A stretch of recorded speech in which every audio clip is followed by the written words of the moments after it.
generally it's because we don't like them, I don't like. But she says that people that I've already contacted, agencies,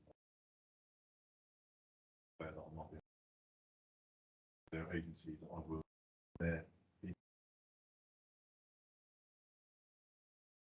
So I'll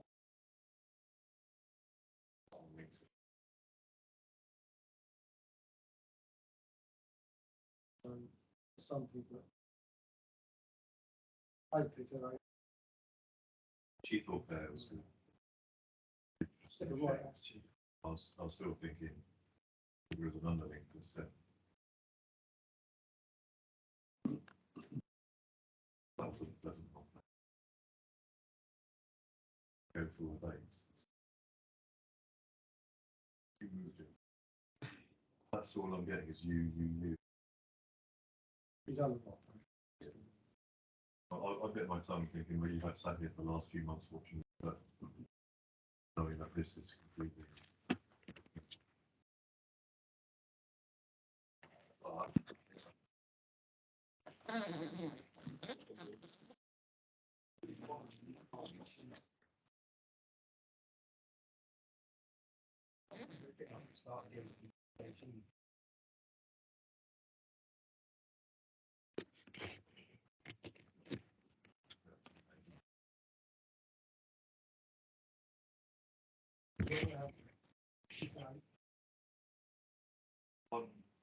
If we can bring it in, we will, but we can't promise you that.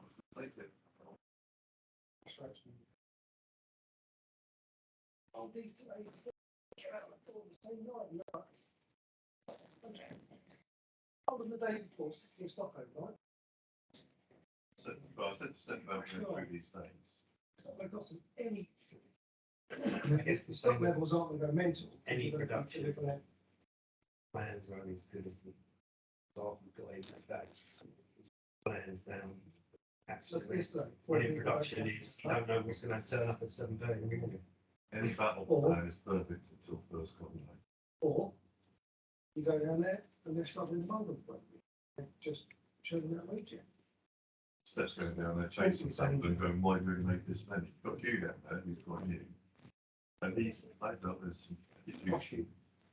Yeah, Q. Oh, is that your name? That's very English. Yeah, but he's saying, I'm trying to make these parts. These and bits I've been given to make them. You can see there's margin. I've put those spots. Making these, there's some trouble. Now pumping. I'm not getting the agents. They're looking for that. Minutes of good parts. I said, just give me some good parts. I prefer to get good parts slowly. That's exactly what I Reject said. parts fast. But I'm trying to take it on the head himself that we've got slow parts going through.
in providing some, proper knowledge into the media.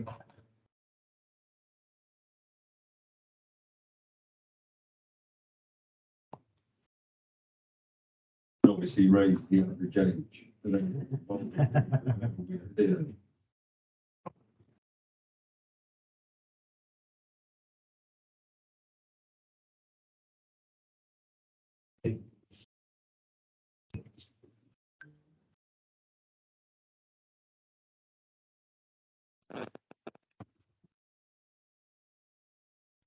So again, this is just emphasising the degree of knowledge and expertise from the UDSS. And hopefully we'll learn a great deal from discussing this with experts. Also, please feel free to be as interactive as possible with them. Just a few housekeeping points. Please make sure that you turn your mobile phone either off or to silent mode. And if you take a call, please feel free to take it outside so not to disturb the flow of discussions. Also, there aren't any firearm tests planned at the moment. And toilets are, as you came in from the reception, both on the right-hand side, and the gents first and then the ladies. This is just an outline of the agenda for today. So we're going to hand over. I'm going to hand over to the UDSS team to talk through their best perceptions of what the lessons are. We then got open forum Q&A. Please feel free to post any questions you've got. We've got some closing remarks again by myself around 12:40. Then for those people in the room, of course, not for those online, we've got an informal networking over lunch, which is going to be provided, and then by about 1:30 or so. And so this is the team from UDSS, and I'll leave it up to the team to introduce themselves. Thanks so much. Thank you. Ladies and gentlemen, well, first of all, thank you for joining, whether you're here in glorious 5D or online. If there's a microphone that we're talking to, we might need to move it a bit closer to us. But I think it should be, provided people don't speak quietly, should be okay. Well, we'll all bellow. So, hopefully everyone can hear on the line. Yes, Brindley, it's just that it moves, so you need to stay focused with your direction of voice. Okay. Well, we're sat still, so we'll talk military side, clear, loud, as an order with pauses. Let me introduce the UDSS team. I'm Richard Barons. I'm co-chairman and one of the founding directors of UDSS, and I'm going to be talking about an overview around Ukraine and land element. To my right, no stranger to many of you, Osby, Phil Osborne, former Chief of Defence Intelligence, and currently responsible for running the Royal International Air Tattoo at Fairford, which is why he may look a bit stressed this morning. Bob Tarrant is one of our fleet of admirals, maritime expert, and Shuey, David Shoesmith, is going to talk about logistics and the industrial perspective. So let me just move on to the next one, which I think I'm capable of doing. Wow, crikey. Let me just talk a little bit more about UDSS, since some of you we may be less familiar. The first point I'd make is, by design, UDSS is the largest collection of former, initially UK, Army, Navy, Air Force and Defence officials. That term covers MOD types, diplomats and the other sorts of diplomats. And we'll take, frankly, anyone who has form in defence and security. We are not just UK now. We have by selection members from a number of European countries and developing a US arm, and we will get into Asia, including Australia, in a little while. We are 500 strong. No one can actually match that, and we range not just across the services, but from 4-star to private soldier. And our aim is to ensure that this is a company that will be around for decades, and we will be the go-to place for people who have had a career in defence and security, even if it's quite short, to join if they want to do that kind of thing in the future. We are not, however, the Wagner Group. Sometimes I find that a bit of a disappointment, but we don't do the shooting. We don't own a single weapon. We don't fight anyone's wars for them, and we don't guard anything. So we're not a private security company in that sense. We do pretty much everything else. So at the top end, with a board that's been constructed at 3-star level, we do defence policy, strategy, balance of investment. We advise people on how to do acquisition well in the digital age is a big thing. We help with project management. And then we have an array of functional teams who deal with, under OSB, for example, cyber, but also logistics, personnel matters, CBRN, and of course, a big single service stream, Army, Navy, Air Force. And we have a professional military education division led by a couple of people who ran the Royal College of Defence Studies. That's about 75 strong, and we run courses for government, armed forces, and industry across the whole gamut of things that UDSS covers. We can't find anything else that is as coherent and comprehensive as that in the military education lane. We support industry, both in helping people work out what to make, and then secondly, and just as important, helping them advocate for it in the way they have conversations with governments around the world. And that works for startups, particularly digitally focused startups. And we also think we would do a cracking job for big industry, the OEMs, given the span of our capability and our independence. We have built an arm which is not about providing advice, it's about providing people. So some people are asking us, have we got someone who can do business development or particular project work or particular expertise, either on a full-time or on a project basis? And so we're happy to support our members find work, even if that's not under a UDSS advisory banner. And then there are a couple of things we do that are designed to make us different. We have our world headquarters in the city. That's so that we can tap into city money and city relationships. So we're into supply chain finance. We will help people find kit, find how to pay for it, and then help them work out what to do with it. And that will extend from equipment through to infrastructure. And this is an area of growing interest to us. And in particular, for those of you that represent industry and you're looking to sell to customers abroad who are short of cash, we can help you find good finance for that customer based on sovereign debt rates. And that, as far as we can tell, there are not many organizations like us that can do that kind of thing. So without further ado, I'm going to move on to my particular piece of this. And I'm going to start with the operational level implications of what we're seeing in Ukraine. And the first point, and it will be, I think, obvious to many military people, we are having a reminder, although we may have had about 30 years off, the nature of war, our collective business, has not changed. It is still this extraordinary, brutal, irrational, destructive, feral, generally quite unsuccessful thing. And the challenge to the armed forces in the West is that that doesn't sit well with the lived experience of most people who were focused on counterterrorism, counterinsurgency, the sort of interventions in Iraq and Afghanistan, which, let's face it, had their moments, but it wasn't like the war you're seeing in Ukraine. And the reason I make that point is, in the way that we help governments and armed forces and industry prepare for this new world, this is the benchmark. This is war in the raw again, not the sort of limited thing that we've seen for about 30 years or so. On the other hand, as we have long argued and continue to argue, the nature of war never changes, but the character of war changes all the time. And the Ukraine war has reminded us of the full orchestra.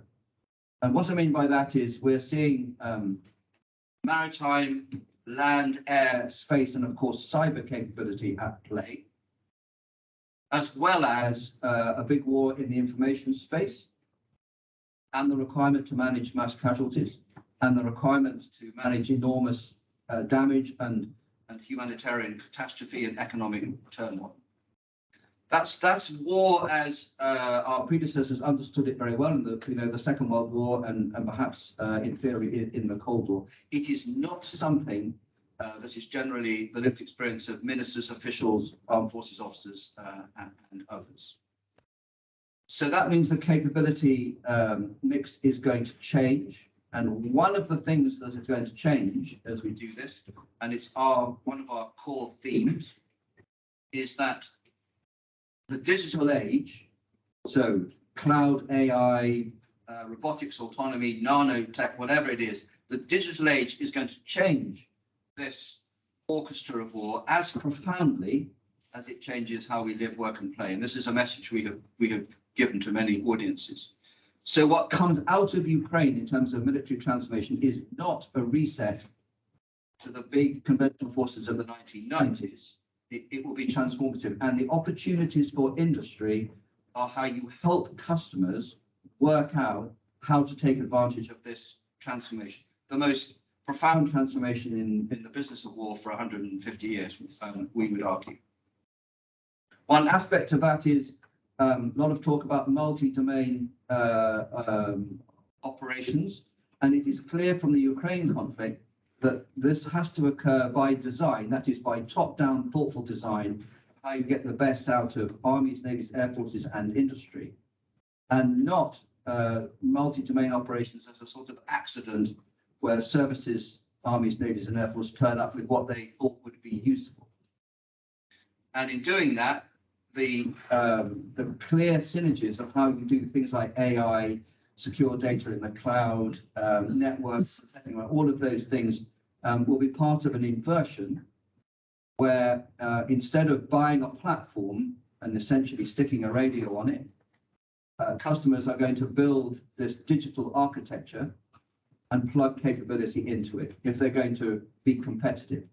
And we should remind ourselves that in this transformation, it is a competition, not an arrangement where you proceed at the pace you would necessarily like to. The fourth point there, made clear at the NATO summit last week, is what we're seeing in Ukraine shows you what deterrence by denial looks like. So we've lived for 25 years or so with deterrence by punishment, essentially little tripwires in Europe backed up by the nuclear threat. We are clearly returning on the back of the experience in Ukraine to deterrence by denial, where conventional forces will sit on territory so that you do not have the Donbass experience of being rolled over and in the hope that you would then be somehow liberated in 6 months or a year or 2 years' time. And so that's why we're going to see many bigger forces deployed forward into Europe, so from 40,000 to 300,000, with the UK in particular stepping up to a brigade plus probably in Estonia, maybe even a 2-star headquarters.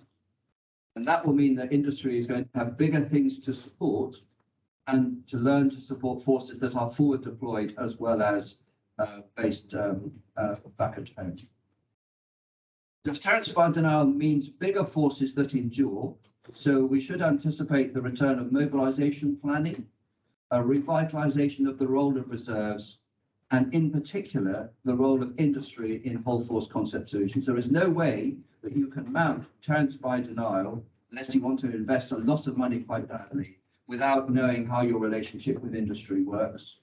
And that includes an industry that is resilient to confrontation and conflict, because industry is on the pitch. You don't get safe mobilization anymore. That brings me to endurance. Unlike short, sharp interventions as intended to have taken place, but actually didn't in Iraq and Afghanistan, we are moving back into a world where if you are engaged in existential confrontation and conflict, it's a matter of years, probably never ends, not days or weeks.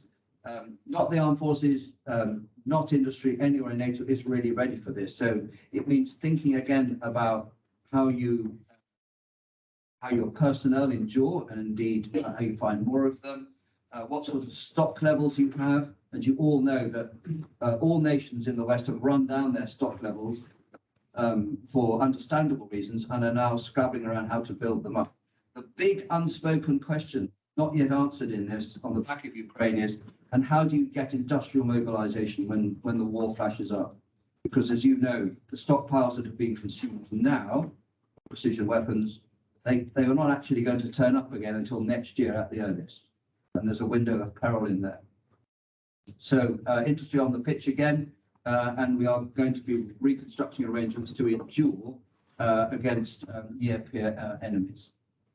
My final point there is we recognize that everything that has happened in Ukraine would not have happened if we had given Ukraine the capability after 2014 to deter and defeat the Russian invasion they absolutely knew was coming.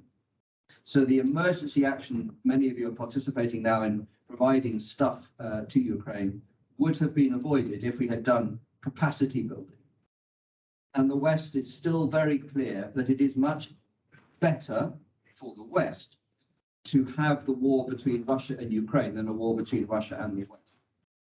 If you're going to do that, you have to do capacity building. And the unspoken question that's coming now is, how are we all going to support the revitalization of Ukraine's military capability so that it can restore its own territorial integrity where it wants to, because we are disinclined to do it before. And that will apply in many other places. So how industry supports capacity building is as important and probably as profitable as how you support national armed forces. So I'm going to talk quickly now about some of the land elements. This is very capability focused. Most of these points we could have talked about before the Ukrainian war opened.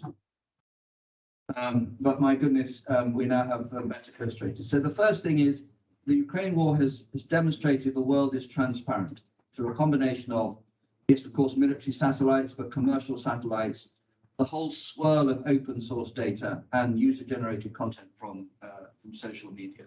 This essentially means is no one knows now how to sneak up on someone with an army, a navy, or an air force. We watched the Russians forming up on the border for months in great detail. So there is a tremendous imperative to work out how you do movement, deployment, and maneuver in a way that allows you to protect your force and to build in an element of surprise. So concealment and deception, both physically and electronically, are becoming, I think, even more important. But armed forces are going to have to work out how they do their business in a world where the enemy will be watching them in detail, and indeed industry. But the second point is, if you look at the astonishing failure of, as a professional organization of the Russian military, leadership and command and control capability are decisive. And this requires not just training, but also selection and education and training. But at the heart of it is the investment in command and control technology. So good use of data, encrypted networks, intuitive synthetics, all of this are going to be at the heart of effective future armed forces. Third point, not new, but well demonstrated, is we are living in an era where we are proving that the primacy of precision weapons, long range, so Iskander missiles down to short range NLAWs, over platforms, ships, tanks, aircraft, headquarters, and infrastructure. The thing that is conditioning that now is that these things are very expensive and people can't afford to have enough of them. And in any case, there is still a big place for dumb artillery, area artillery, which is dominating the battle in Ukraine. So these two things are going to advance together. First of all, a recognition that they'll need more precision weapons, but they need them to be cheaper so they can have more of them. And there will be greater protection of the technology. Every missile Russia has fired into Ukraine has arrived courtesy of US and European technology and paid for by the energy that we buy at $1 billion a day. That's probably a dynamic we're going to change. And then, and I'm delighted to say this as a gunner, the business of artillery is again super fashionable.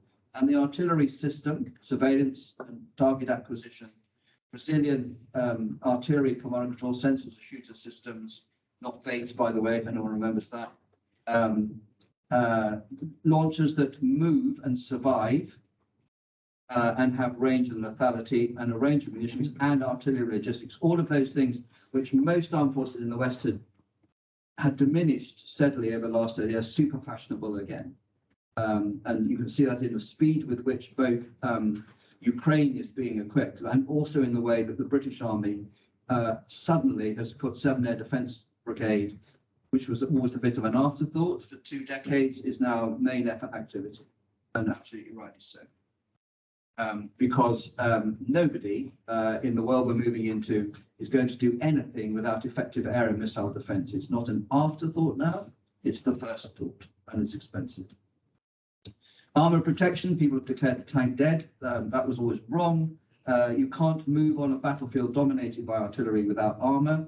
It's just how that armour is delivered is going to be different. So a big conversation coming about what sort of armoured vehicles do you need to operate on a battlefield that is dominated by high explosive and shrapnel. They need to be lighter. They're going to have different weapons and sensors. And the big prize in the land environment is how that thought morphs into the manned, unmanned, autonomous mix. Baby steps so far, but the successful armies in the future will have worked out how they evolve into that mixed team. Let's make them better, more resilient, cheaper, and competitive.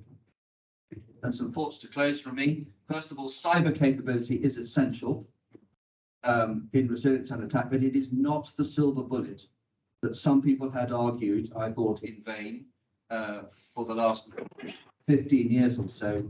So war is not now just going to be about cyber, but cyber is going to be a big part of war. Resilience will have to be designed in, and offensive cyber capability will be part of the offensive army, just like a missile. How cyber fits into the orchestra of war needs a lot more. Similarly, the UAV, counter-UAV battle, which has replaced the counter-IED primacy of, say, certainly the Iraq war. This is indicative of how these things never stand still. The enemy always gets a vote, but it'll extend into the unmanned and autonomous capability versus counter unmanned and autonomous capability, including the debate about lethal autonomous weapon systems, which is going to feature in places like Fargo coming up. The legal framework is a bit loose. The operational understanding is thin. The ethical positions are mixed.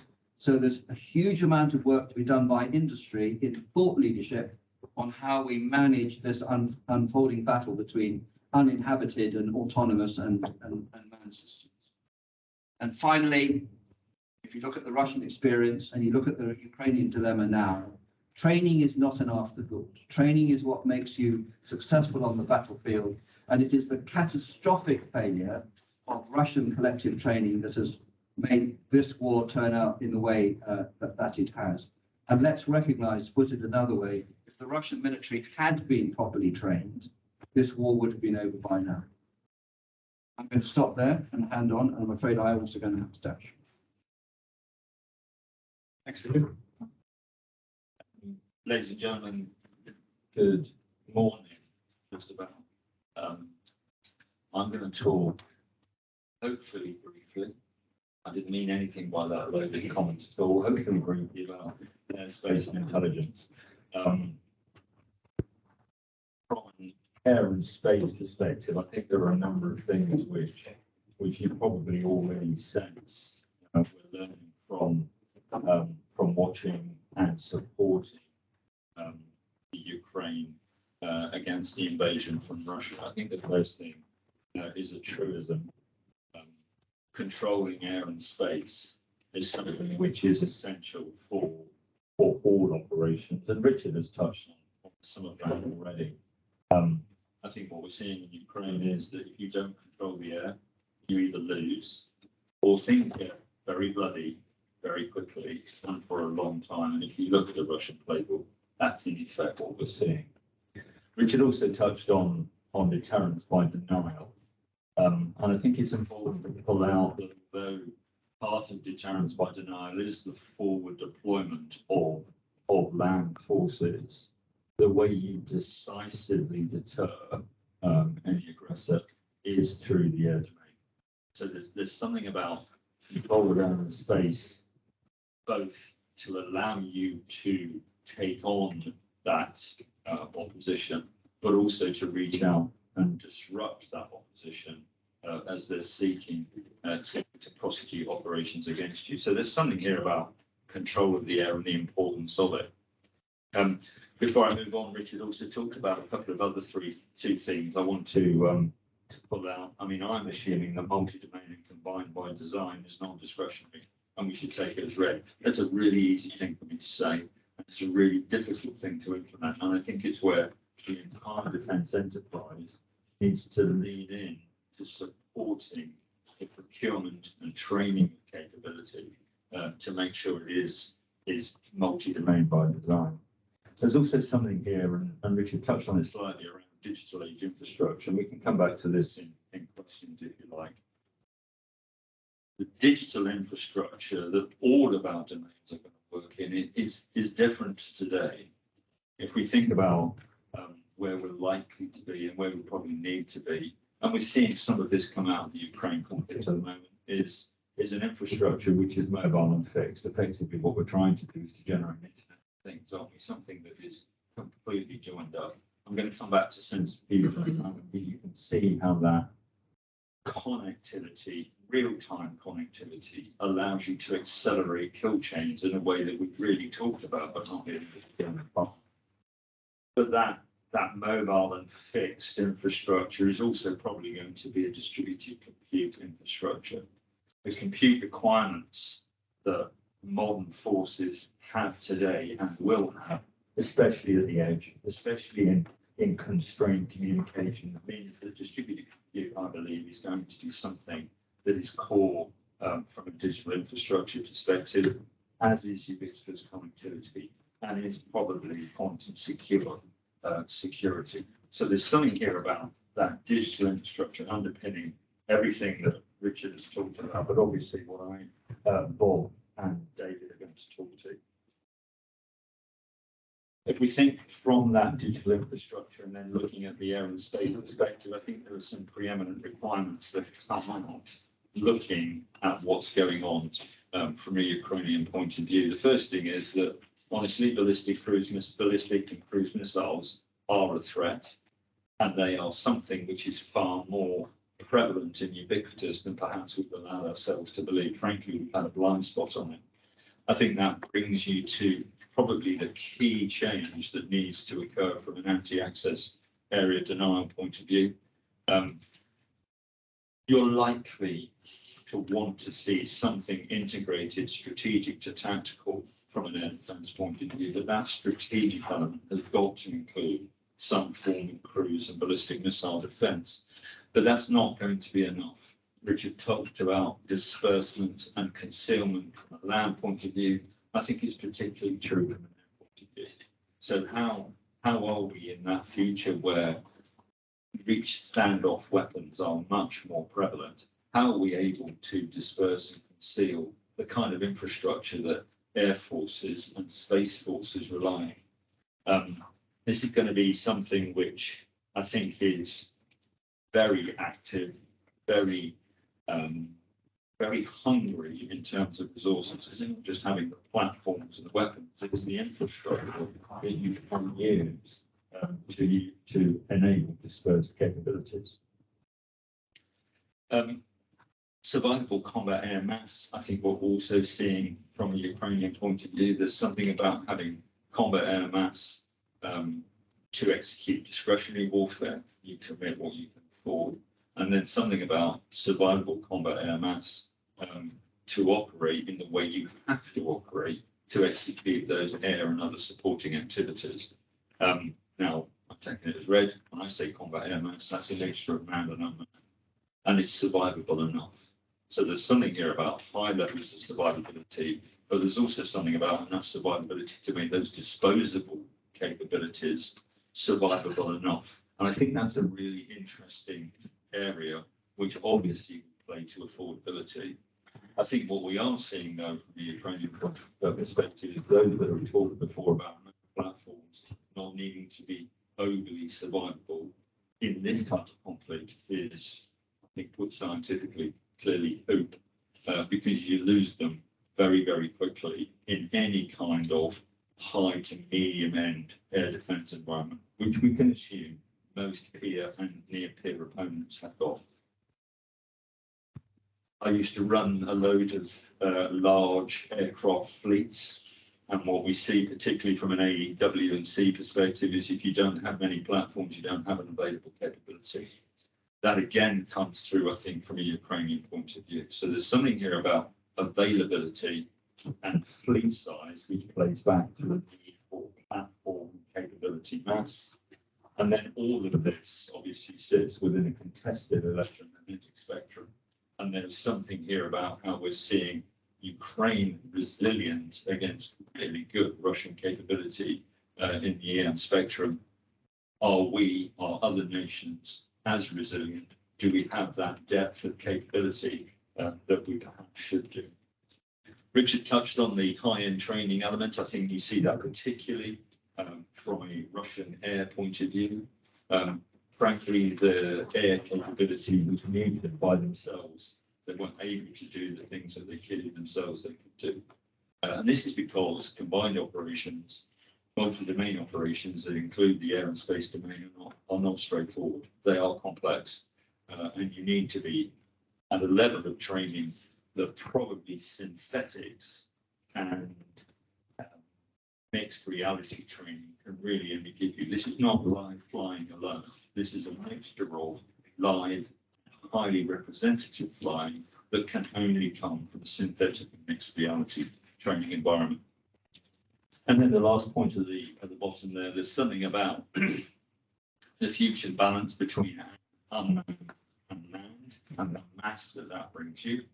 But I think that's evident. Things I think for all of us to think about is the only way you enable that mix affordably is through digital transformation. And there's something here for the MOD to think about. Does it have the right finance? Does it have the right budgets available to enable digital transformation? And are we as a defence community able to deliver digital transformation in a way that delivers both effectiveness but also affordability? And there was a very clear affordability element, I think, to that need for transformation. Turning to the intelligence side of what we might see from Ukraine, I think firstly, Richard is absolutely right. This largely transparent battle space brings you the pluses and minuses. Genuinely is nowhere to hide. But also there's something here about the requirement from an intelligence point of view to see through that concealment and disruption capability that will come from this transparent battle space. And quite quickly, I think we're going to get into AI versus AI, trying to sense what the reality is on the other side of the border, on the other side of the opposition's thinking. This is a really interesting cat and mouse type of acceleration within the intelligence space that I think people are going to have to spend quite a bit of time on. The other thing that goes with the plethora of open source is you really need to know about assurance and confidence. So as you're seeing all of this information come at you, how much of it is false, how much of it actually is mistaken, and how much can you rely on. So there's something here again about not just believing what you're seeing, but really thinking through the application of intelligence techniques at machine speeds. The West, the UK, the US have done a very good job, I think, of releasing intelligence into the public domain. We know that what we think is a key part of military capability in the public. And therefore, those providers of intelligence have got to think about how to make that capability they're given releasable by design. This is not something you can design in after that intelligence is generated. This is particularly true from space. And therefore, there's something here from an industry point of view about IP management. There's a lot of intelligence that Ukrainians are able to use because the West has been able to bring that to bear for them. And this is not just Western militaries and governments. This is Western capability, that dual use space capability that is so prevalent. What we can see, though, is that the key attributes of ISR haven't changed. Over the last 20 years, the proponents of intelligence have focused on persistence and connectivity because they haven't really had to worry about survivability. Russia not controlling the air in Ukraine has seriously denied them operational and tactical level intelligence beyond that first few kilometers that UAVs can reach. So there's something here about Russian precision capability being disrupted because it's hitting the wrong target very accurately. So that control of the air linked to the need for survivable ISR, I think, is another element that we should be bearing in mind in the brain. With space, there's a lot, obviously, that space is playing, not so much in this conflict, but the import of space and space-based intelligence, I think, highlights to you that in any future campaign, you need to think about how space will be contested, either physically or electronically, and therefore you need space capabilities, again, many dual use, providing from a civilian point of view, how much resilience is designed in at source. The last thing I would say is what we are seeing is the fusion of intelligence, accessible at real speeds, is a game changer. We see it from the way the Ukrainians are able to move quickly, and we see how Russia is not able to do that kind of intelligence fusion and is therefore effectively laying waste to square kilometers of Ukrainian soil because it has no other choice. Therefore, from an intelligence point of view, some of those tenets of multi-domain integration, closing, speeding the kill chain, I think is a key element of being able to enable fused intelligence in that digital infrastructure that I talked about earlier. Ladies and gentlemen, thank you very much.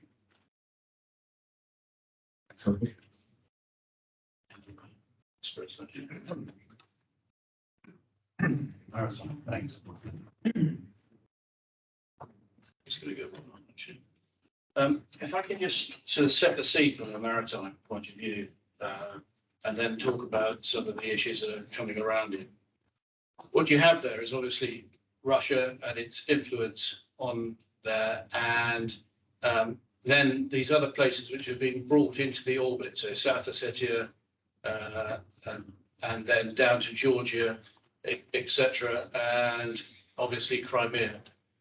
Those places and up to the east of Crimea, you have the Sea of Azov.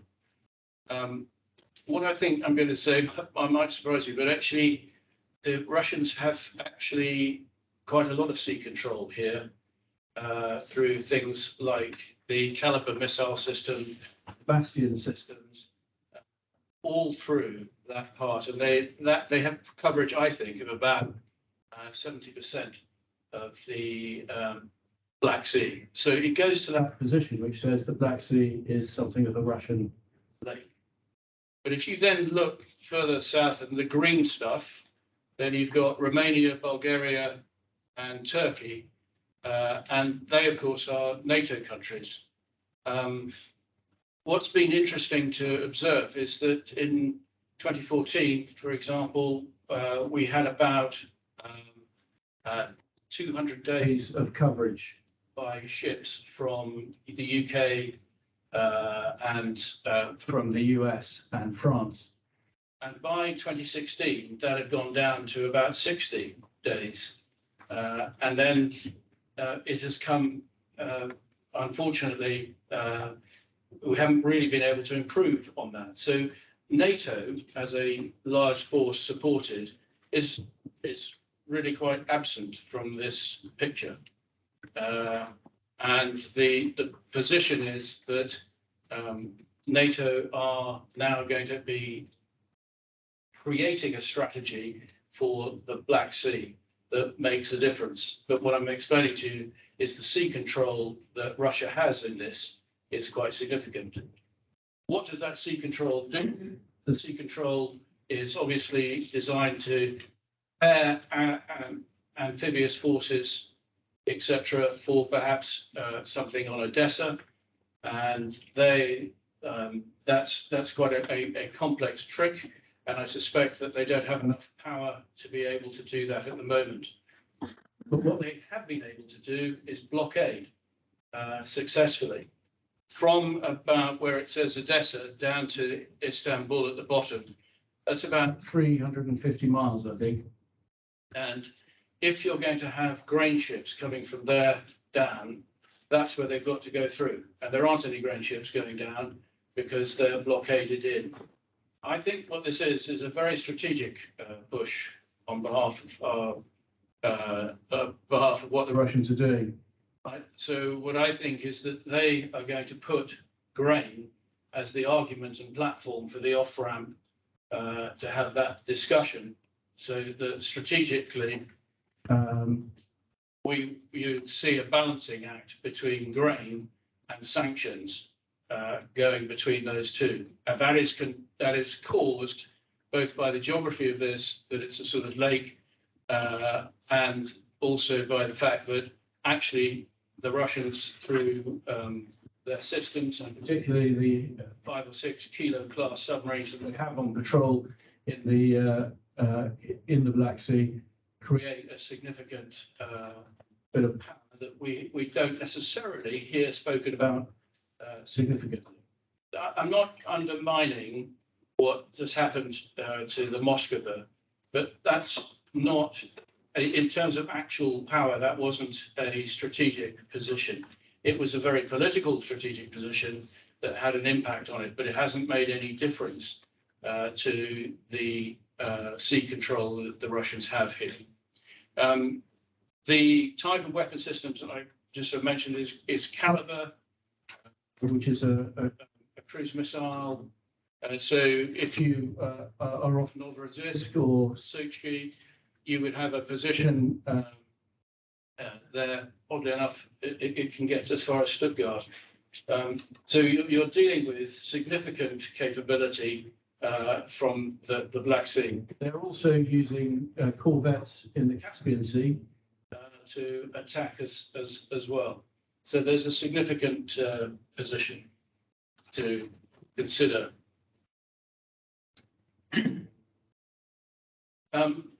Mining. I don't know if you've heard that there has been mining. Well, there has, but it's not by the people you probably expected. It's not the Russians. It's the Ukrainians that are using mines, because that is a very quick way of stopping amphibious operations if you have to deal with those. So once this finishes, we're going to have all these mines to clear up that are being drilled. And I think mining is a significant issue. There's a lot of technology that has shifted towards unmanned, etc., for that one. And I would say mining is going to be an interesting area, not just into the future of warfare, but actually into clearing up what's going on near Odessa at the moment. I mentioned anti-amphibious operations. The Russians have had difficulty there. There have been attacks on these Russian logistics ships, and they have been fairly successful, etc. I just wanted to talk a bit more about grain exports, if I may. Obviously, the UN is sort of saying that,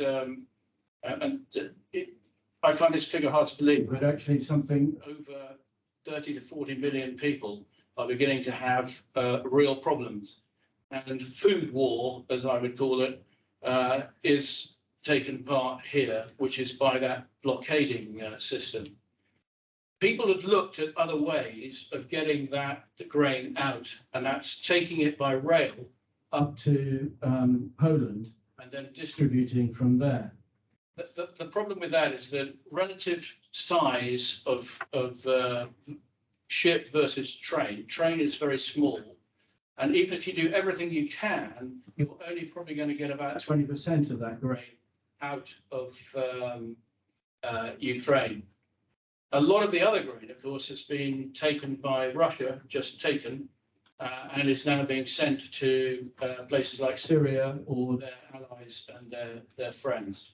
And so I would say food wars is something we're going to have to think about, and how we deal with that significantly to do so. And I think if you go back to Richard Barron's point about deterrence, this is where deterrence needs to be built up into the future.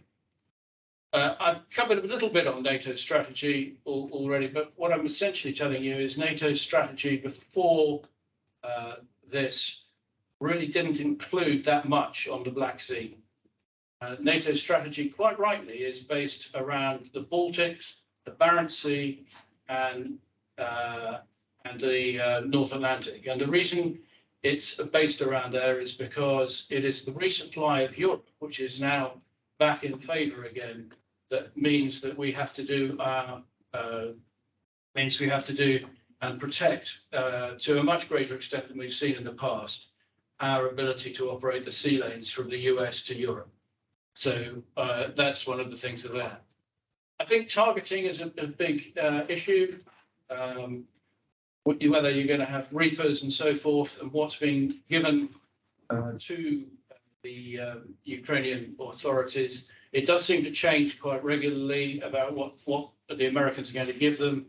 But we're not here talking about the Americans taking over this. We're talking about the Americans and perhaps ourselves using such drones to get the surveillance going and to work up on the targeting. And you've seen that examples of it, that sort of targeting, and how the Ukrainians handled it. They were in charge of things like the Moscow incident.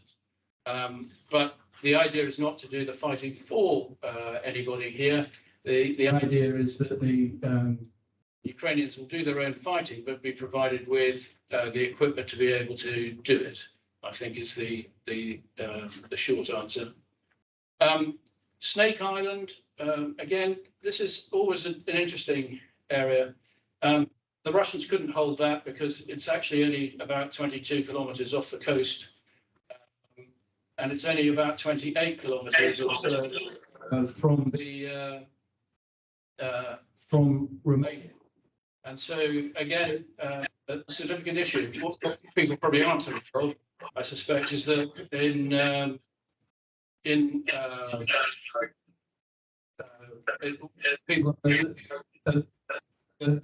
for example, Snake Island has been the subject of legal wrangling about who owns it for quite some time.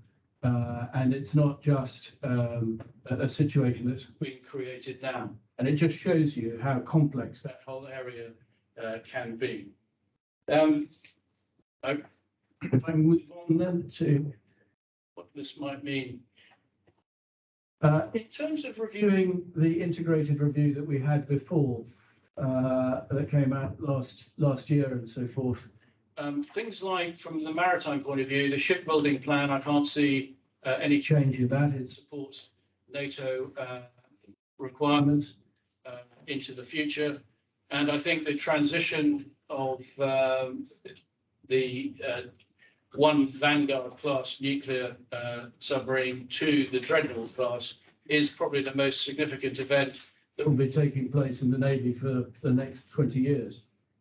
So I don't think it'll change from that point of view. There is increased, as I've mentioned, North Atlantic NATO readiness.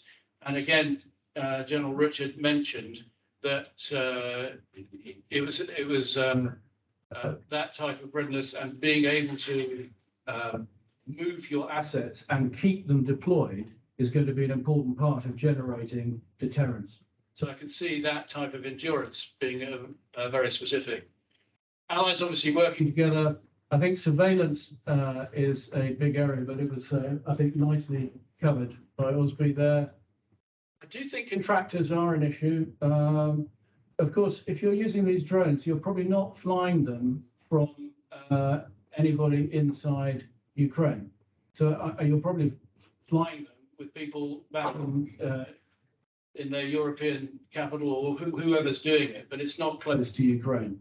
And therefore, I think there's no problem in the use of contractors, and certainly where training is concerned, as was mentioned here, I can see that contractors are going to become a bigger part of these type of operations than we've had in before.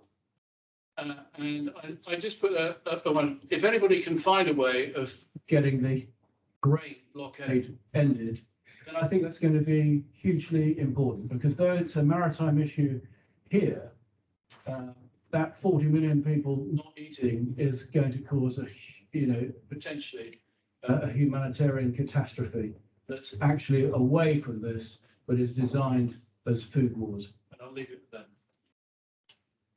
Well, thanks very much. Thank you for your patience so far. I'm very conscious that we're bringing up quite a lot of red meat here, quite a lot of content, and we can pick up some of the themes as we draw to a close. So I'm going to talk a little bit about logistics. We could discuss for quite some time whether it's support or logistics, but we'll just park that for the moment. I'm going to talk a little bit about some broader implications for industry. And here I'll apologise for the absence of Mark Poffley, who many of you will know as the former Deputy Chief for CAP. He wasn't able to make it this morning, but we've got some of his content and some of his thoughts, which I'll run through. So logistics then. I think a couple of things just to bear in mind. And you will all be aware that that commerce, trade, and our everyday lives has been affected quite substantially. Some logistic challenges on the supply side thrown up by COVID, incidents in the Suez Canal, and clearly other issues such as Ukraine. Defence and military supply chains clearly are not immune from such supply side challenges. It's just worth bearing that in mind, and we hear quite frequently of some electronic components not only being short of automotive, but clearly they're affecting defence as well. I think the upshot of that is supply side disruptions have gone massively up the agenda, whether you have to work in main building or whether you have to be in a corporate boardroom, in a way that they just weren't until a couple of years ago. So those supply side things are things that defence industry needs to factor in, and clearly the whole of the military supply chain needs to factor in. But of course, on a military supply chain, what you also have to face is massive demand side spikes.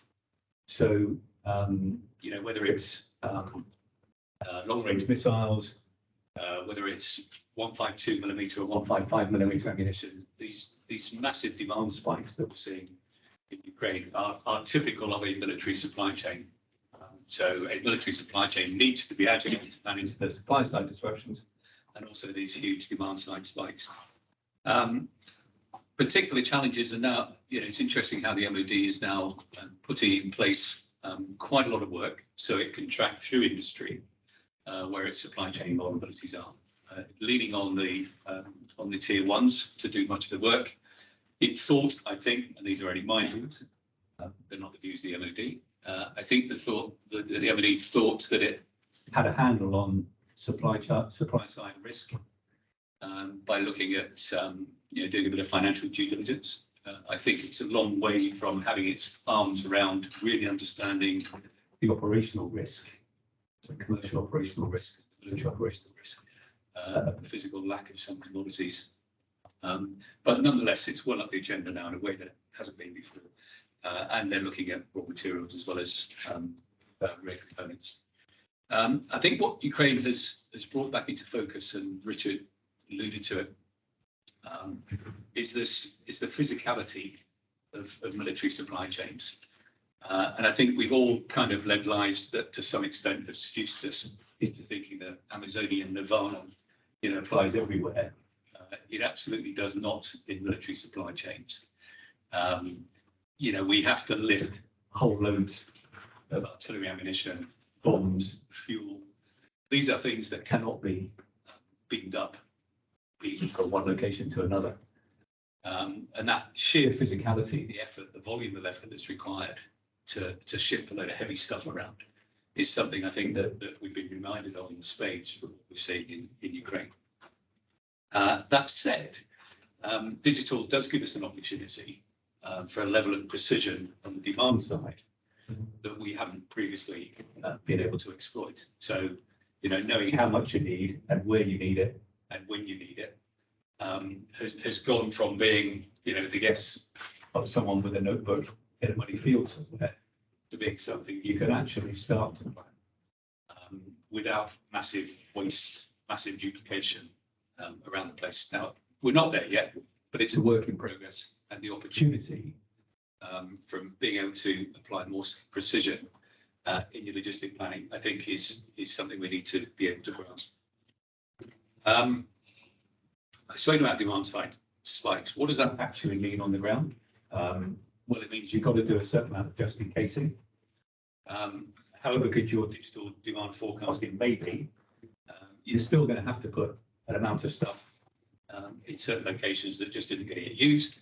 You're going to have to plan for that redundancy. You're going to have to plan for some of that duplication, which means that the total amount of stuff that you have to acquire, ship, and then manage is still going to be greater than you would wish it to be.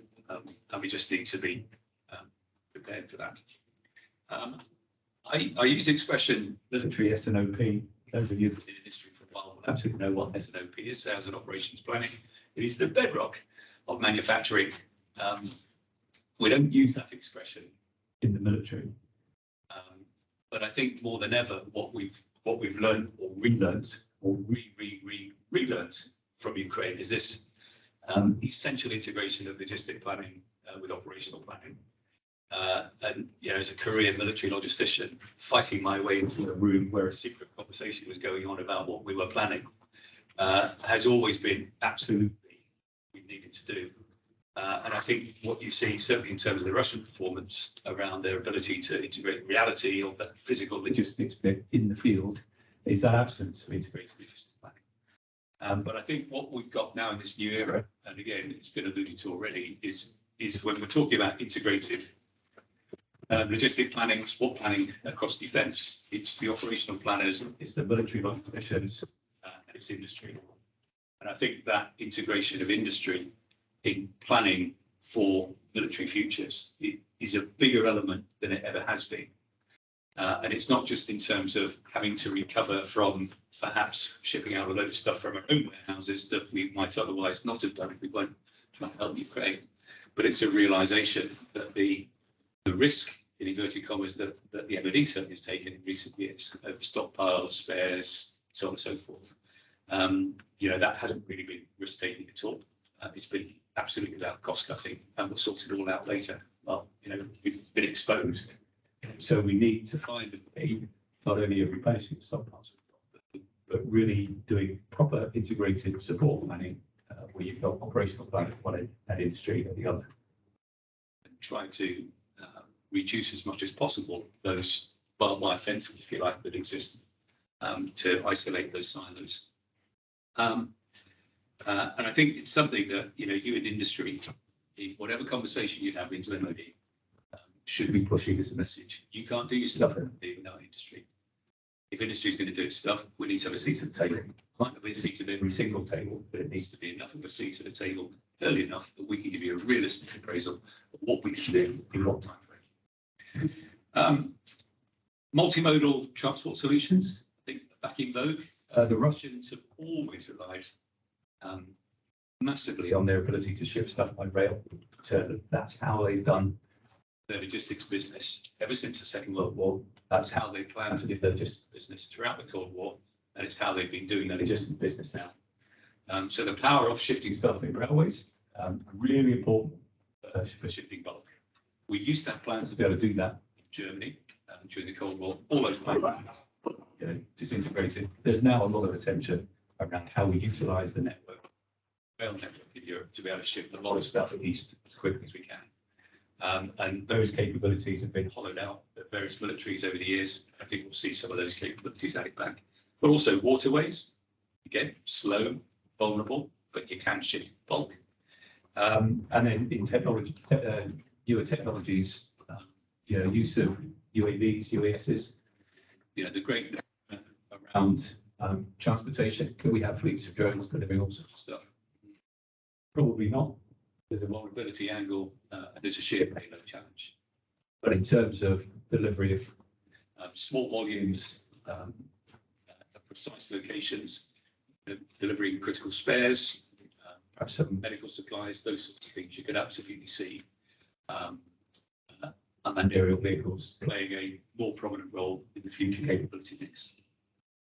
And I think one other thing that that I think is really worth bearing in mind is this kind of whole digital. You know, we're not talking a digital age now, which is, you know, air crew simulators or simulating tank turrets. We're talking about, you know, a whole synthetic environment, which is integrated to do joint multinational training, mission rehearsals. That's an environment that industry needs to plug into in the logistics sense. So logistic data is now much more available than it was. We should be plugging in that logistic load, if you like, into that wider synthetic environment, so that when these things start to happen, they're not just the worry of a chaos or a divisional headquarters buried away somewhere in a bunker in Northwood or Salisbury Plain, and they're worrying about the operations.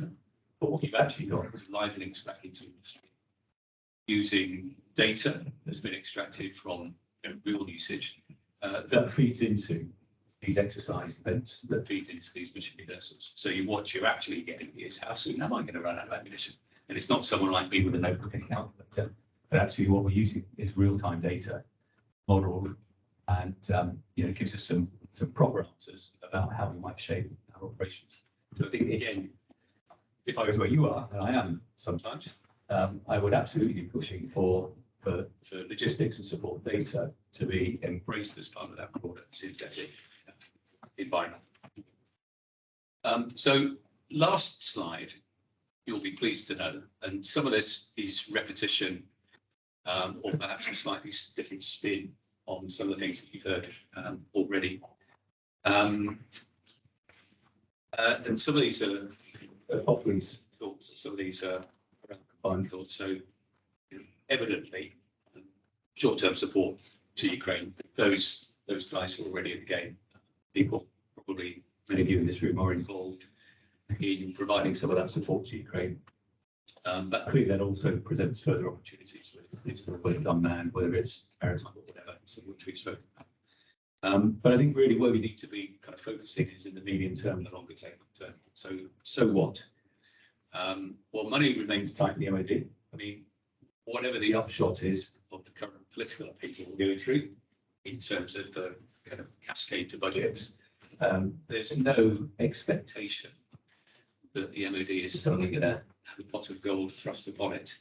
So there remains some very significant post-integrated review capability gaps. There remain some substantial funding gaps, Type 26, future surface ships, land armoured fleet, so on. So, you know, there's still a hole in the finances from the plan, the programme as it was.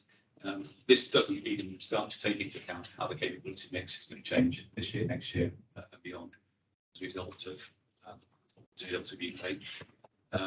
The view is that the current programme is about 95% committed. So if we wanted to start spending some money on upping our air defence capability, for example, we're going to have to either drop something or find some new money, and that ain't going to happen in the short term. And it's not really, unless someone really does upend the current programme, it's not really beyond 2020 until beyond 2025 that any headroom starts to appear in the programme. What does that mean? Well, it means probably another round of what can we save where. So DNS, DIO, etc., you know, bit of belt tightening, do things better, get better deals from industry, those kind of things. I think there will be increased emphasis on that.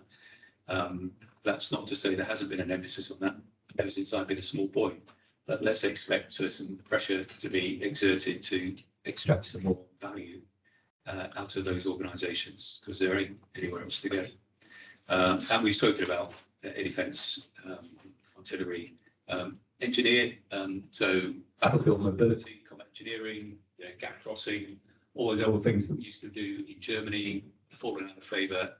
They will come higher up the capability mix. Big debate in the army. I think, and again, personal views, not the views of anyone else. the army has been flopping around over the last few years trying to find a role for itself. You'll have seen from Patrick Sanders' comments in the last couple of weeks that the army's now found a role for itself again. And it's quite a familiar role.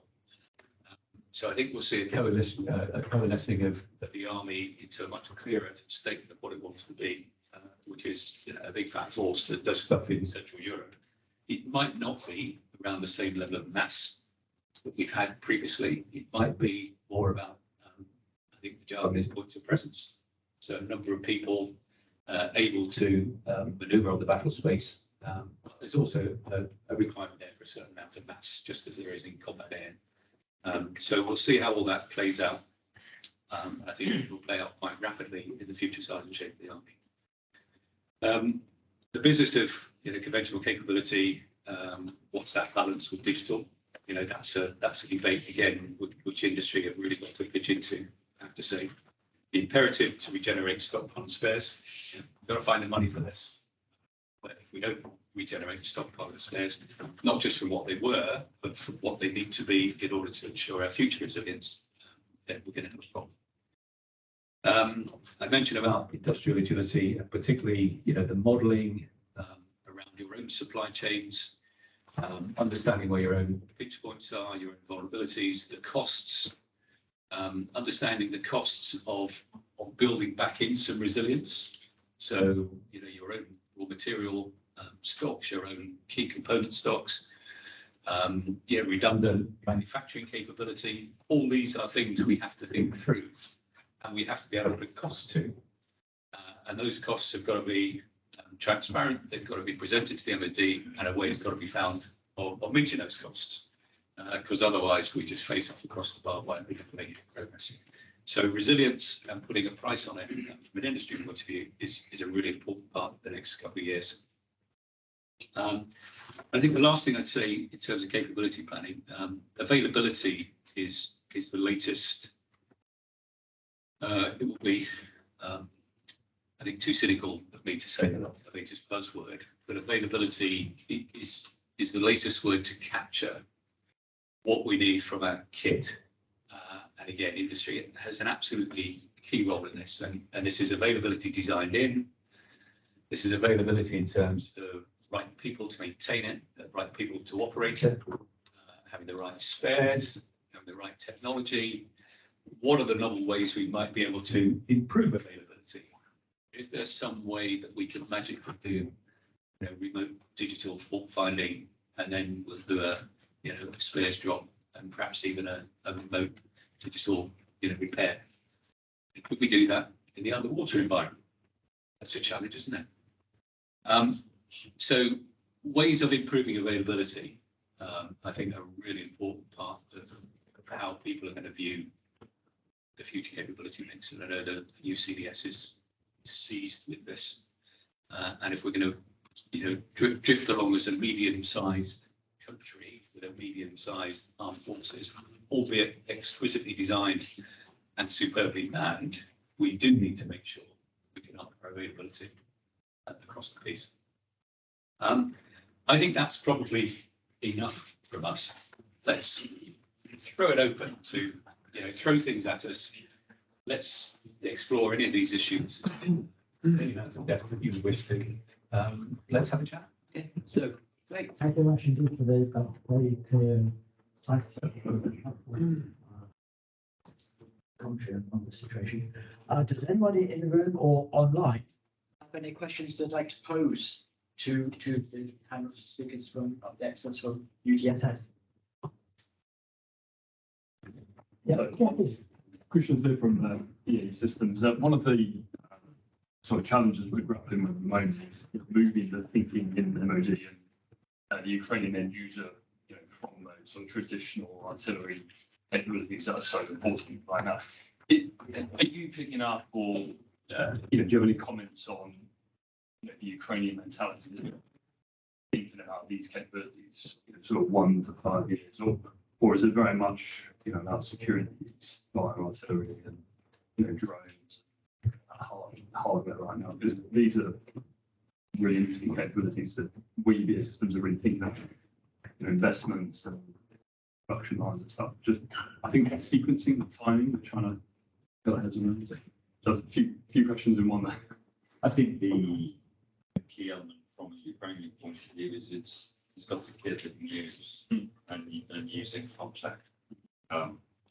Therefore, I can't see it being dramatically different from what they have now.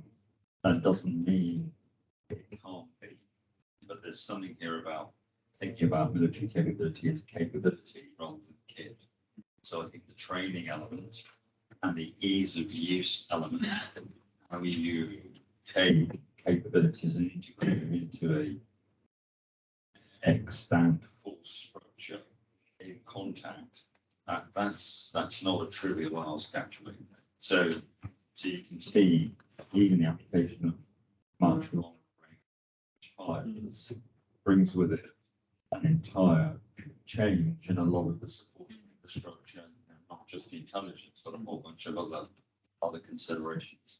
So I think there's something here about transformational military capabilities, which is some of what we've pointed towards, probably being part of that much longer term. How do you help Ukraine not just defend itself, but then protect itself against whatever Ukrainian aspiration and ambition there may be in a year or two or three. Therefore, I think your point about sequencing is absolutely right, but I think it brings us back to governments and industries really thinking about what we know to be true. These are capabilities, they're not kit. How do we enable the delivery of capability rather than just kit? I mean, I think about this in a slightly different way. I think about the parallels to me of the 30s in the UK,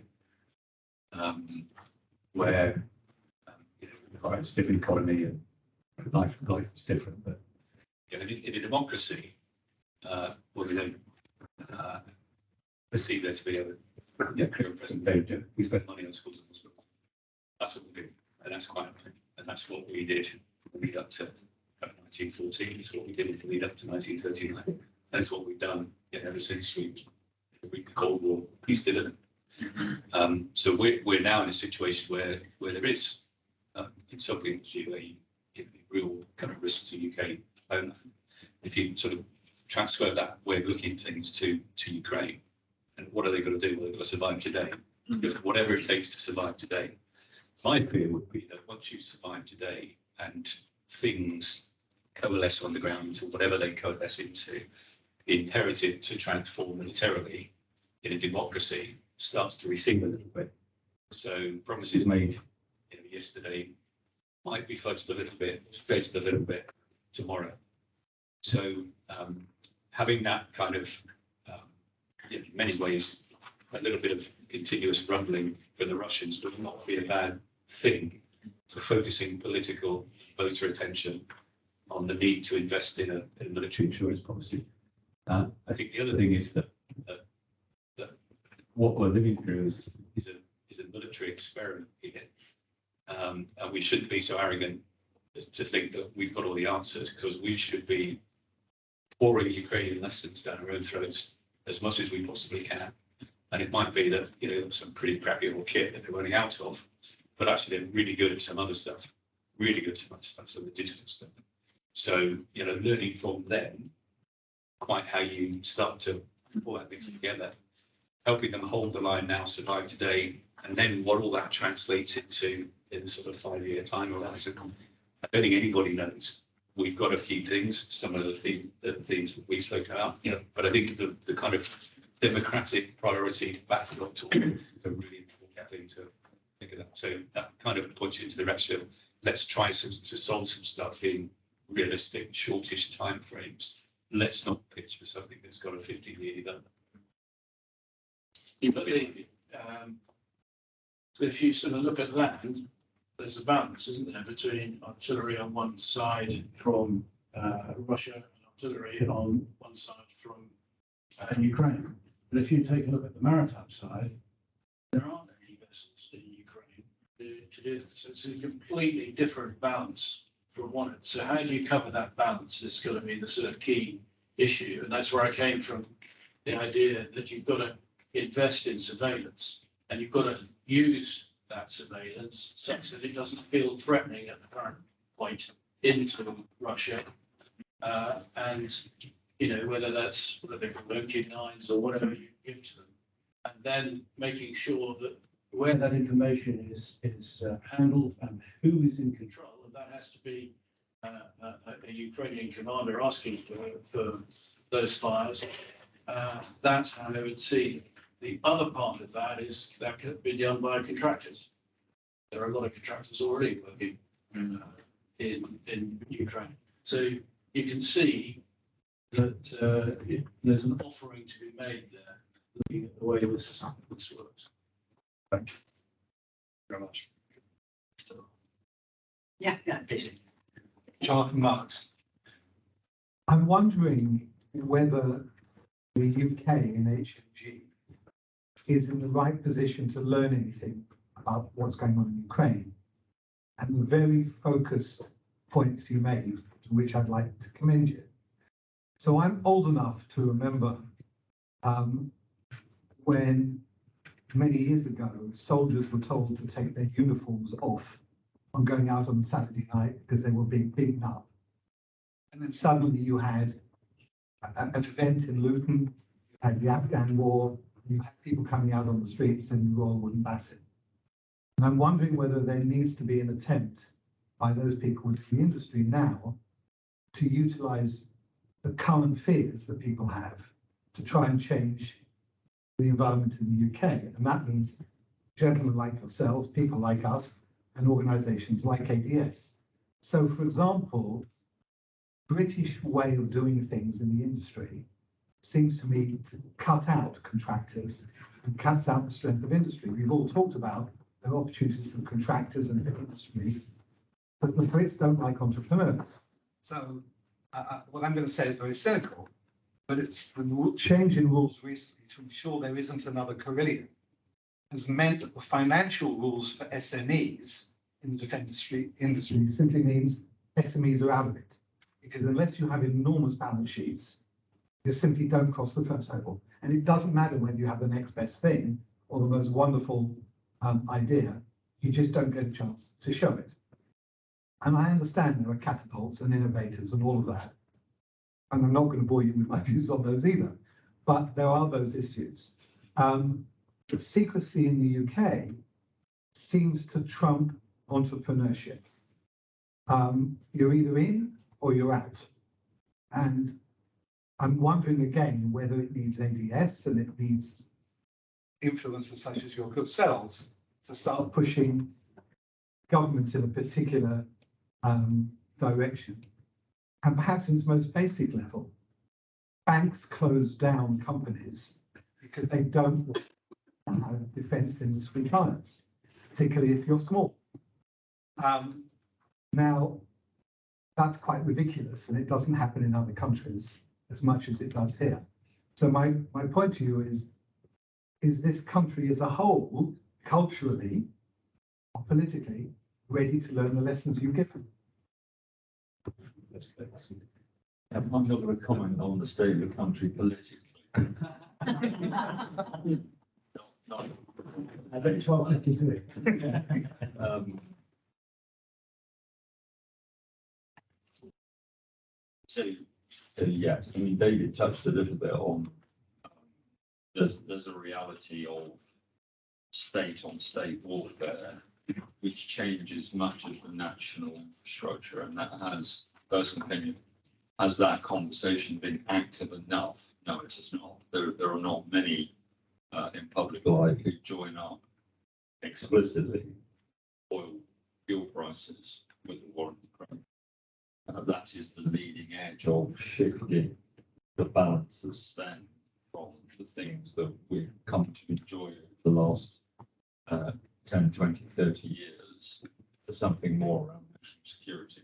And you'll have seen me and Richard and others make those arguments. So I think we're part of that education. I would also offer the nature of government's relationship with industry is shifting has to shift if we're to have credible national security capability. Previously, government would have looked to us as part of the defence sector to deliver capability affordably and quite transactional. We'd have talked about partnership, but it was transactional in terms of here's capability. Because that's how you improve your ability to be innovative. But there was something here about it being a business relationship, which I think would always stop true cultural change. What Richard talked to and what we've touched on is national security future is an integrated all of nation effort, and therefore it's an integrated all of defence enterprise effort. And the role of industry, the role of people like us is much, much closer to the front line than actually in most of our memories, even mine, being as old as I am. I think therefore I look at your question from it's kind of non-discretionary. There has to be a better relationship between government and industry, a more integrated relationship between government and industry, a different relationship between industry and government, because future national security capability is absolutely dependent on an organization effort. You know, we have got to spend money from a defence enterprise point of view on resilience that is sufficiently hard to withstand conflict. Now, there'll be some of the nation that just isn't going to happen. Well, that's what Ukraine told you. So for me, the biggest lesson that comes out of the war in Europe is that there's a war in Europe. And to assume that war in Europe will go away and therefore we can go back to warfare that is discretionary, I think that would be a major strategic failing, and I'm therefore optimistic that enough people recognise that the major lesson is there's a war in Europe and therefore that needs to change the way you are. But I do believe that's some role for all of us. You know, we in the defence enterprise need to be talking about what that means and not just waiting for government to be directive. That's not. I mean, this is a subject that I have a personal professional interest in for many years. When I was in uniform and it's the big question about what does industry contribute to defence. So I think the opportunities are we now have a very strong forcing function. We've got this war in Europe. People may think differently about military than they did before. There will always be groups of people who will be vehemently anti-military, whatever's going on in the world, and that's fine. But I think the forcing function of what's going on in Europe will make people sit up and just take notice. It may take a while for that to percolate into different ways of doing business with government. I think the other thing is the capability mix of modern warfare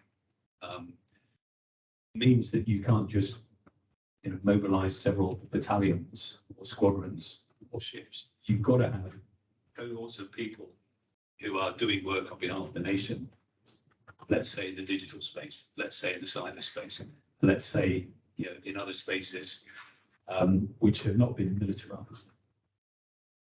That in a way that current military structures don't really allow. We've talked for years about how we capture some of these exquisite skills and mobilize them on behalf of this whole nation defence effort. That's where I think part of the opportunity is. I think the third element I would highlight is we still have an acquisition system which is still about aluminium and rivets. Despite great efforts to try and change that, you have some entrenched interests who are doing their best to both protect current interests but also to change and modernise, so take advantage of different ways of doing things. In the digital space, you've got software as a service. I'll throw that one out there. A totally different business model to flogging stuff. We haven't yet adapted the way that we do acquisitions to properly embrace how we do that at the same time as being able to harness the technological capabilities that digital gives us. And that's not a criticism on it. That's just, it's hard. And you've got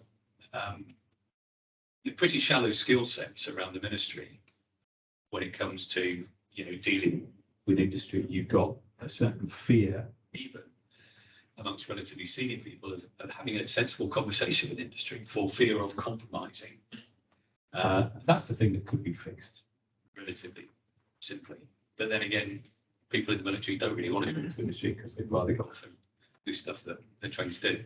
So, but none of that's a criticism of any individuals. We've all got to keep working at it.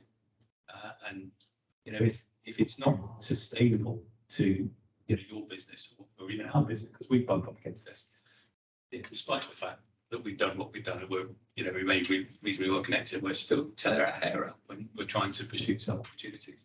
But we've just got to keep chipping away, got to keep chipping away. And if it becomes unaffordable or unviable for a particular business to keep chipping away, then they'll turn off and they'll go and look for easy pickings, as we have seen so many times.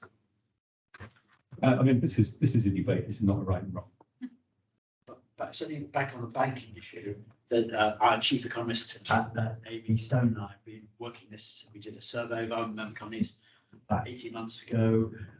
We got together the results. We had a discussion with both the government, parts of government, and also the banking sector about the policy being expense, which basically, we know there's probably the response we had back were like an iceberg, just the tip of the iceberg, and there's been a whole swathe of other companies who are having these same issues. But for the especially the SMEs, this is an existential issue. Yeah. Because they cannot get access to the financial support they need, the banking support they need, and even the insurance and investment support they need.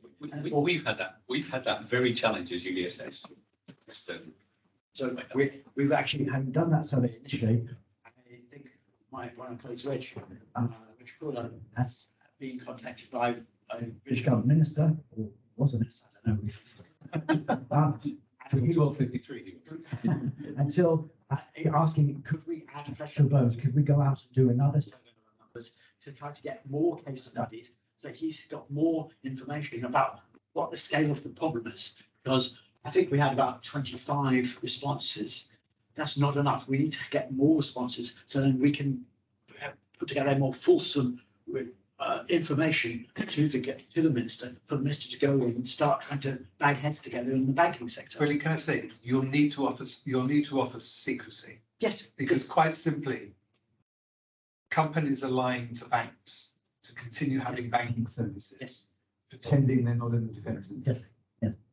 And if you ask people to give you information, which will then go to government and will certainly then become public, people would suddenly find their banks are questioned and they lose their banking facilities. And you have to find a way of protecting your sources. We'll try to do that and try to satisfy people we're doing that. So the information will be made. Not us, I mean, it never happened to us. But it is an existential threat. We've got a lot of the chairman of the Defence Sesame Committee, David Hansel, has said in a meeting, this is a very real existential threat which needs to be addressed. And for not just ADSM to do it, we need to come together, the Make UK Defence, the Tech UK, SMI, all the other trade bodies coming together to try to present as powerful a case to the government as possible. That something needs to be done about this. This is all about banks and investment organisations misinterpreting what the fundamental reason is behind environmental, social and governance issues, ESG. And of course, what's happening in Ukraine is resulting in some of these banks and other agencies and even people in civil society who might be anti-defence and turning up in protesters outside the event, turning out, well, actually, there is a point to the armed forces, isn't there? And for instance, we had our annual dinner in London on the 23rd of March, and despite that campaigning against arms trade to try to pull together an awful lot of demonstrators, I think there were very few demonstrators, because people out there who might have previously thought of demonstrating said, actually, there's a point to the armed forces, there is a point to the defence industry. It's all about how they operate. Sorry, Bridley. Yeah. Bill Farrell. I run Defence International. I'm one of those Yes. companies that Yes. came to you. Yes. And said I had fundamental issues with banking. Yes. I wrote to my local MP, who passed it on to the Treasury. I actually happen to know my local MP quite well, but she's been very supportive. A lady called Caroline Noakes down in the Romsey constituency. All I got back from the Treasury was the banks are independent sort of organisations and we allow them to run that as they see fit. I mean, I was so tempted to write back to the Treasury. Actually, thank you very much. RBS holds the MOD account. It does rather well from it. You own 70% of it. Why don't you tell them? to get on with and adopt some of these defence companies which are legally operating in the UK. And as long as they've got directors that are clean and meet all compliance sort of brief, tell them, get on with it or else. Yes. It needs a simple, actually in reality, the banks are losing a large section. And when you see, I mean, I went and looked at some of the online banks. I actually got a Lithuanian bank that was willing to take us on, but I was sort of, my CFO decided that wasn't such a good idea. But the reality is that there's a long, long list of people, including second-hand car dealers, political parties, people who are in the gambling industry, people who are in oil and gas and fossil fuels that are on the prohibited sort of non-desirable list for a lot of the online banks. And that has permeated into the mainstream banking sort of sector. And it is a real, real problem. My bank account is held in Austria by neutral, non-NATO Austria in a company or in a bank that actually is, its parent is in Italy. Now, that is just bizarre for a UK-based defence company. I happen to be lucky. My original parent was Austrian. We're now actually owned by the Hungarian government. I have a bank account in Hungary as well, but I cannot get one in the UK. And I've managed to operate, but I won't say who, the assistance of somebody. Yes. So I'm actually functioning, so I'm willing to talk about it in public. Yes. But it is a phenomenal Yes, problem. it is. Okay, I'm a 5 million a year company. I will employ 10 people, but I have the potential to be 10 times that size. Yeah. I mean, what are they doing? I mean, I'm serious. I'm looking at these very senior people and I say, what the fuck's going on? Because it really is insane. And I have to say thank you for bringing it up. And if that isn't a national security issue, I'm really not sure what is. And of course, one of the sectors which they're particularly hot on, banks and investment, are small arms and light weapons and ammunition sector, who have got particular problems. I do know some banks who do have an appetite to assist companies, including small arms and light weapons and ammunition companies. They don't want me to broadcast who they are. They want me to respond to companies saying that this is have a word with this company, this bank, and they might be able to help you. But they have the devil's own difficulty in that particular sector. And thought of our armed forces having to go into the field without small arms and light weapons, it's a fundamental part of our armed forces. Right, yes. So it's fundamental. As long as it doesn't need any vulnerable missile. That's true. Or fuel drugs. So we are trying to put together a stronger case to try to really highlight this to the government. We were recently raising money in the UK, let's call it for a vehicle. Yes. And we had to try and define lines.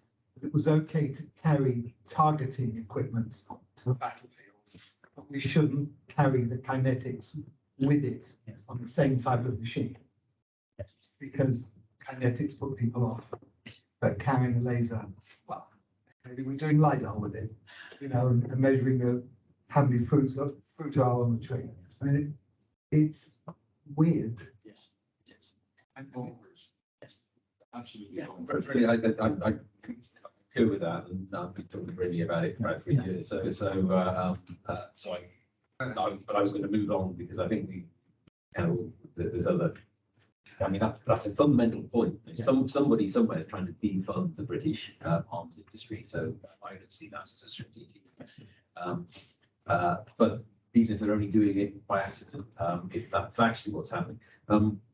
But I was actually going to come across back to the point about resilience and sovereign capability and onshoring. There have been government policy discussions about sovereign capability, and that's typically been crypto and nuclear, and that's pretty much, maybe joint strike fighter software or something like that. What I think is very evident as we try to talk about a resilient supply chain and the ability to surge in terms of spares and components, it's not just about crypto, it's about engine blocks and tires and bullets and beams and everything else. There was sorry, I'm talking rather than asking a question. There was a release of the Land Integrated Operating Strategy, LIOS, and one of the interesting points that MOD were talking about, people like General Hamilton were talking about, was trying to get away from this old feast and famine between MOD and industry. So the interesting question, do you think there's a chance that we might get away from feast and famine? Because there's a very big difference in going to a supplier and saying, make me 1,000 howitzer rounds, and going to them and saying, give me a capability that can at any point in the future make 1,000 howitzer rounds on 6 weeks notice. I mean, those completely different questions. Do you think we're likely to get any future resilience in these areas out of that policy? So I'll turn that question around slightly. So what can you do about it? I think presenting the cost of building in resilience against a set of assumptions is the thing that industry can do about it. But now there's a cost associated with doing that work. But I think this is where the thing has to be a bit more integrated. So part of what you could be doing, and as an individual company, BDS or whatever, this is how we think we could support you in your resilience agenda in this particular, this commodity, this equipment, this particular sector. The current requirement is for X thousand rounds or some of engine blocks or whatever, in order to provide you with the ability to double that, treble that, quadruple that in 6 months, 1 year, 5 years. We believe we could have this set up, these arrangements in place, these facilities, perhaps dust them off once a year. We think the cost of that is X. Would you like to help us meet that cost? Various ways that you could cover that, clearly. But I think doing that work kind of up front, then presenting it to industry is probably the way forward, because one of the things I've noticed in my last 10 or 12 years working in industry is the touching, again, I'm being cynical here, just have to live with it, is the touching trust that the industry tends to have in the MOD to come up with requirements. And then the irritation when they don't quite come up with the requirements at the right time, in the right form, whatever. I think a certain assertive, I mean, some companies are quite assertive. Other companies are very touchingly submissive and trusting and wait and reactive. And I think if you wait the whole time for, the new captain, in the submarines desk, who's just come from 5 years at sea, to get his feet under the table, to build a relationship, and then be able to move the agenda. Well, he's gone in 2 years, and gone in 3 years, and you haven't got any further. So presenting with option solutions, data, facts that have got a number attached to them, at least, that's as much as you can do to try to move that argument on. And I really think that thinking in those terms around how can the thing that you produce, how can you create the resilience bit for that, is sort of the duty of industry, if you like, in this era that we move into. That would be my view. Let me just make one comment to add to that. We as a defence enterprise don't know our supply chains well.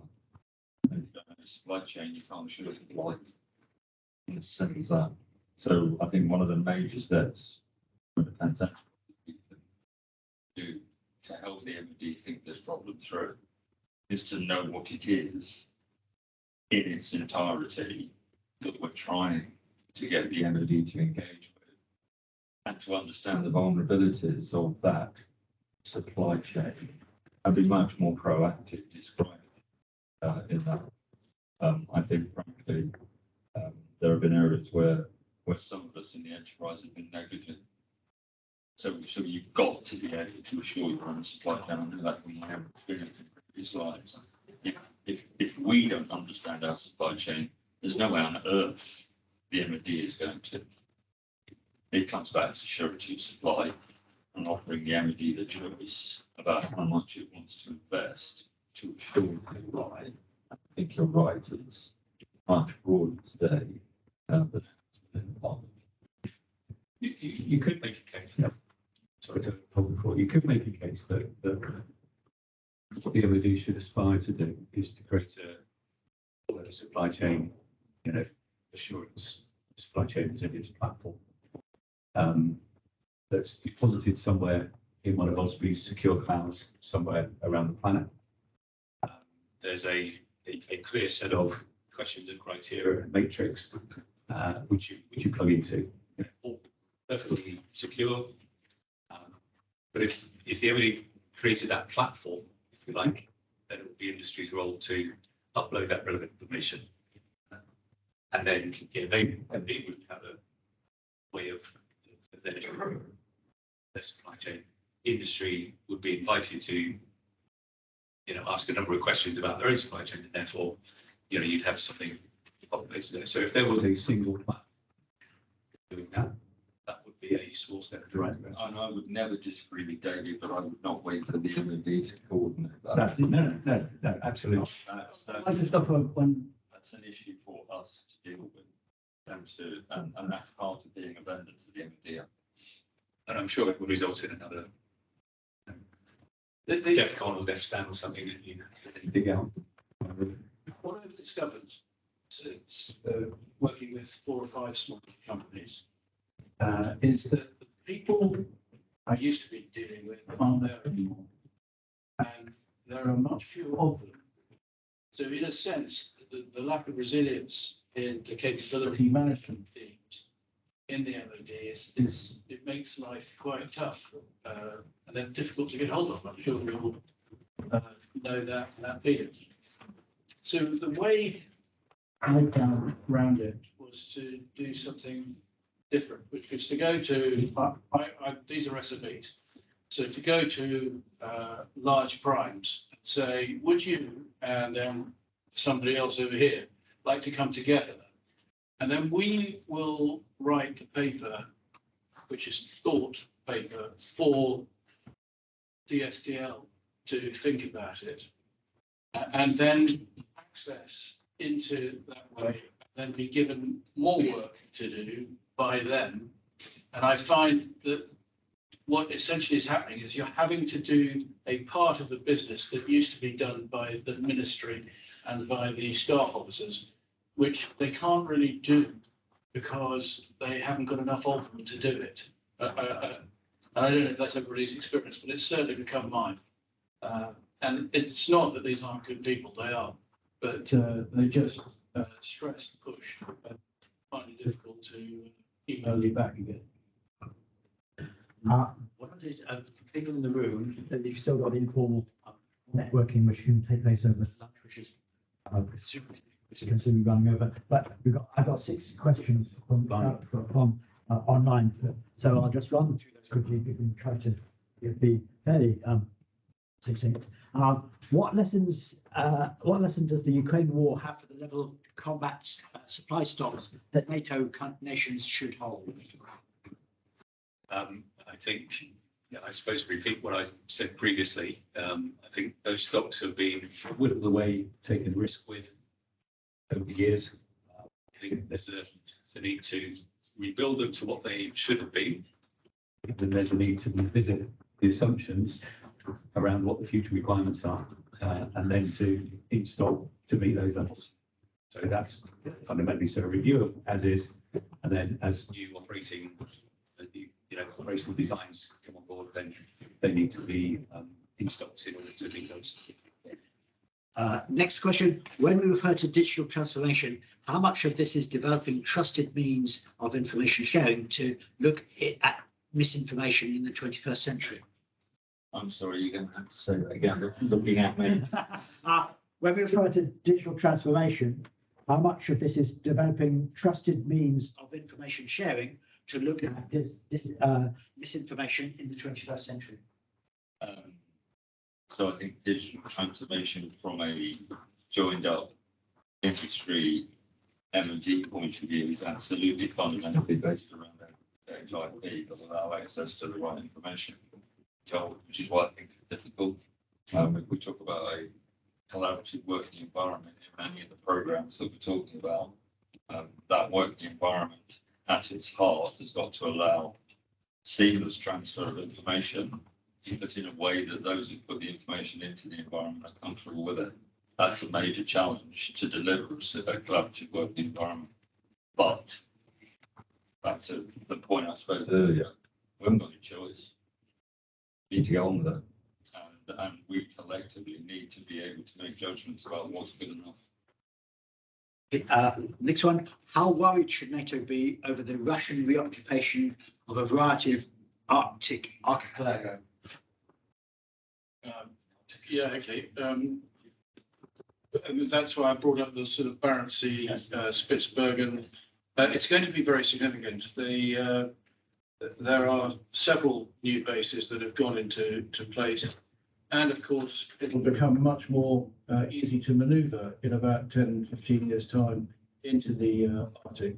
So I think there's a very significant issue here, because there's no institution in the Arctic that really manages it as you have in the Antarctic.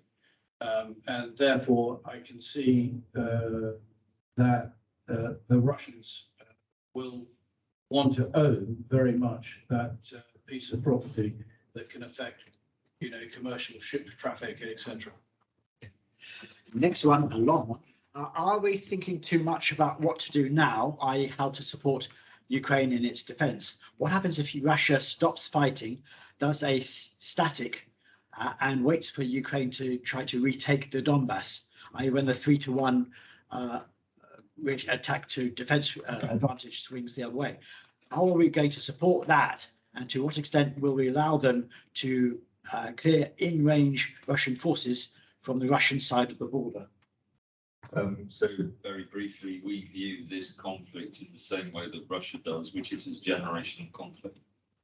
And the ebbs and flows of conflict and ceasefires are tactical at the strategic level.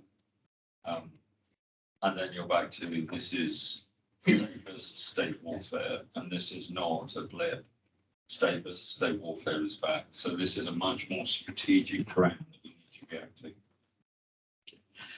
Next one, was the £25 million too little for the Ukraine Innovation Fund? 2 weeks to apply, and a number of organisations haven't heard back 1 month later. Yes. Answer that question is yes. And final one, MDI still looks very long on principles and reliance on virtual portfolio management, very short on execution plans and explicit herding of EP delivery programs. What is needed to be done by whom to prevent MDI going the way of NEC in not really delivering effect? So MDI is not a detailed blueprint. We from a defence enterprise point of view have got to think about the principles espoused within MDI, and then think through how our various strengths are offered in a way that allows them to be truly integrated. It's not a big bang. Many of us will be providing capabilities that we know through the application of maybe small incremental improvements makes them far more accessible across many domains. Perhaps offers far more capability across many domains. So I think if we in the broader defence enterprise are expecting the MOD to lay out for us a detailed information architecture upon which MDI comes, sits. I don't think that's where we are, and that's not what the MD should be doing. What the MED should be doing is highlighting where it has capability requirements and us then reacting to that with current and projected future capability to make it as compliant as possible with those themes and term intent. Thank you very much. And thank you everyone for participating. With that, we'll pull on this event. Thank you very much for participating. Thank you. Enormous thanks to the team from UDSS. I remember we did an offset conference in Abu Dhabi a few years ago, and the only negative comment we had was from the French delegate who said the whole problem was that the event ran to time. The character signature of a really good event is when it overruns. So thank you for participating in this fantastically brilliant event. And thank you much again for your time. Thank you very much all everyone online. If you'd like to take the UDSS brochure, there's one up there. I'm told there are some sandwiches around. In the yellow room. Oh, So you can network there. Thank you. Thank you very much, everyone.